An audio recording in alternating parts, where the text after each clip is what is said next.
दोस्तों, स्वागत है आप सभी का अपने यूट्यूब चैनल पर। तो आज हम बताने वाले महाकुंभ के बारे में। जी हाँ, एक शख्स, एक पति अपनी पत्नी को महाकुंभ ले गया। स्नान करने के बाद वीडियो बना करके वीडियो शेयर करता है सोशल मीडिया पर, फिर लॉज में ले जा करके उसकी हत्या कर डालता है। कहानी आज एक कातिल पति के बारे में है। जी हाँ, आपको बता दूं, दिल्ली नगर निगम में बतौर सफाई कर्मी नौकरी करने वाले एक शख्स ने अवैध संबंधों के चलते अपनी बीवी को ही मौत के घाट उतार दिया है। आपको बता दूं, वो पहले पत्नी को महाकुंभ ले गया और महाकुंभ ले जाने के बाद वहां उसने संगम में डुबकी लगाई, सोशल मीडिया पर वीडियो बना करके पोस्ट किया, फिर एक लॉज में कमरा किराए पर लेता है। कमरा किराए में लेने के बाद उसी लॉज के अंदर बीवी की हत्या करके फरार हो जाता है और जब घर लौटता है तो कहता है कि बीवी कहीं गायब हो गई है प्रयागराज कुंभ में। लेकिन इस हत्याकांड से पर्दा आखिरकार कैसे फाश हुआ, आइए आज हम इन्हीं के बारे में जानते हैं। कातिल तो आपने बहुत देखे होंगे अपनी दुनिया में, बहुत सारा आपने उम्र में देखा होगा कि बहुत सारे तरह के कातिल होते हैं, लेकिन कुछ कातिल इतने शातिर होते हैं जो क्राइम की घटनाओं को ऐसे अंजाम देते हैं जिस पर यकीन कर पाना भी काफी मुश्किल हो जाता है। कुछ ऐसे कातिल होते हैं जो काफी स्मार्टली तरीके से क्राइम को अंजाम देते हैं जिस पर लोगों को यकीन कर पाना भी मुश्किल हो जाता है। आपको बता दूं, एक ऐसा ही क्राइम दिल्ली नगर निगम के एक सफाई कर्मी अशोक वाल्मीकि ने किया है और उसका एक महिला से अफेयर था जब वो खुद के 3 बच्चों के पिता थे। अशोक वाल्मीकि जो है उसका एक दूसरी औरतों से अवैध संबंध था, लेकिन खुद अशोक वाल्मीकि 3 बच्चों के पिता थे। पत्नी को जब अशोक के एक्स्ट्रा मैरिटल अफेयर के बारे में पता चला तो वो उसका विरोध करने लग गई। रोज घर में लड़ाई झगड़े होने लग गए थे। अशोक चाहता तो परिवार की खातिर अपने अवैध संबंध को छोड़ सकता था, लेकिन उसने अवैध संबंध को तवज्जो देते हुए अपनी बीवी को ही मौत के घाट उतार दिया।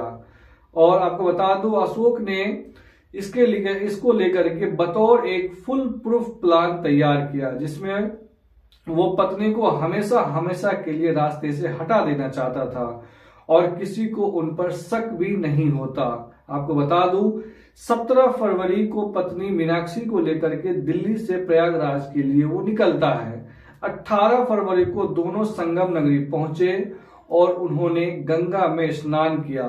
तब अशोक ने मीनाक्षी के साथ एक वीडियो डालकर सोशल मीडिया पर शेयर किया ताकि लोगों को ये लगे कि इन दोनों ने मिल करके गंगा में या संगम में डुबकी लगाया था। रात होने को थी, दोनों काफी थक गए थे और वो ठहरने के लिए एक कमरा तलाशने लग गए। अशोक वाल्मीकि तय प्लान के अनुसार ऐसा कमरा खोज रहा था जहां पर उसे आईडी न ली जाए, यानी उन्होंने प्लान तय किया था कि ऐसा कमरा लिया जाएगा जहां पर उससे किसी प्रकार का कोई आईडी नहीं लिया जाएगा और कोई भी कमरा हो वो ले लेंगे। 18 फरवरी की देर रात कमरे की तलाश के दौरान उनकी मुलाकात झूसी के सुरेंद्र बिंद से हुई। झूसी के रहने वाले सुरेंद्र बिंद से हुई और सुरेंद्र ने ही अपनी मौसी के बेटे संजय के यहाँ लॉज में 500 रुपए किराए पर एक कमरा दिलवाया और वहां अशोक ने बताया कि वह दोनों पति पत्नी है, मगर दोनों के पास आईडी नहीं है। तो लॉज मालिक ने उसे बगैर आईडी देखे कमरा किराए पर दे दिया था।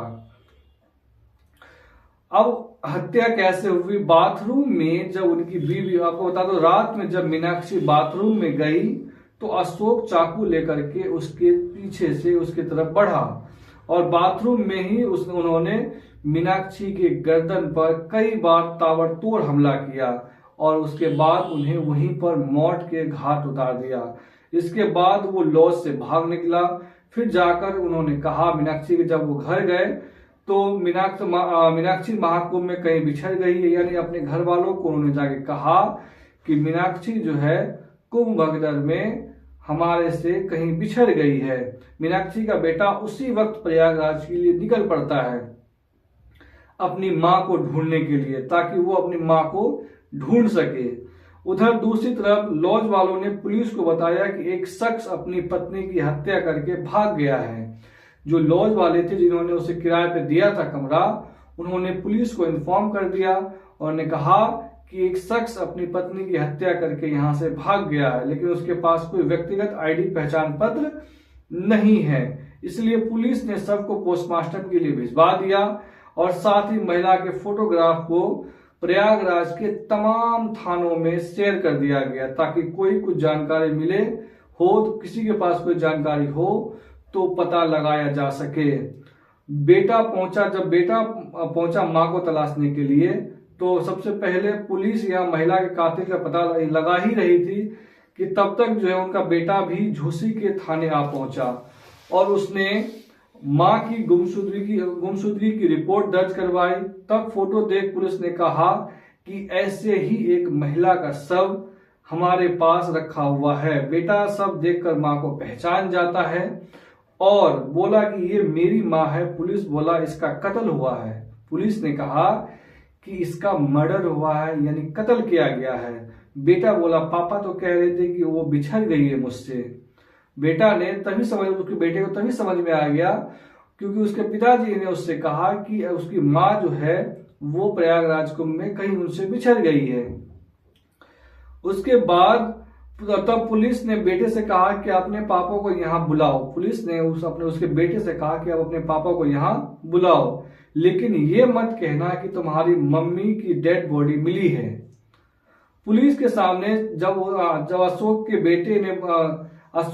बेटे के बुलाने पर झूसी पहुंचा, यानी अशोक के बेटा ने अशोक को झूसी बुलाया, प्रयागराज बुलाया और यहाँ थाने पर उसने सख्ती से पूछताछ की गई तो उसने सारे राज उगल दिए। बोला मेरा एक महिला से अफेयर था, पत्नी मीनाक्षी इसका विरोध करती थी, रोज लड़ाई लड़ती थी, इसलिए मैंने उसे मारने की साजिश रची और प्रयागराज कुंभ सबसे सही जगह मुझे लगा और इसीलिए हम उसे दिल्ली से लेकर के प्रयागराज लेकर के आए और पत्नी की हत्या से पहले संगम पर स्नान किया, उसका वीडियो बनाया, सोशल मीडिया पर शेयर किया ताकि लोगों को लग सके कि हमने संगम में स्नान किया था वाकई में। इसके बाद एक लॉज में किराए पे कमरे किराए पे लिया और उसी लॉज में उसकी हत्या कर दी। मैंने सोचा था कि पत्नी को यहाँ मार दूंगा और परिवार वालों से कह दूंगा कि मीनाक्षी महाकुंभ में कहीं खो गई है। पुलिस ने बताया कि फिलहाल अशोक को गिरफ्तार करके जेल में भेज दिया गया है और उनके खिलाफ आगे कार्रवाई जारी है। तो सोच सकते हैं आजकल पति अपनी पत्नी को इस तरह से रास्ते से हटाने के लिए किस तरह से कदम उठाए गए। क्या अशोक ने जो कदम उठाया है उसका कदम ये सही था, अपनी बीवी को मारना सही था, या अगर अशोक चाहते तो उसका जो अवैध संबंध था उसे खत्म कर सकता था और अपनी बीवी के साथ रह सकता था, लेकिन उन्होंने अपने अवैध संबंध को तवज्जो दिया और बीवी को ही मौत के घाट उतार दिया। वीडियो अच्छी लगी हो तो चैनल को जरूर सब्सक्राइब कर दें। धन्यवाद।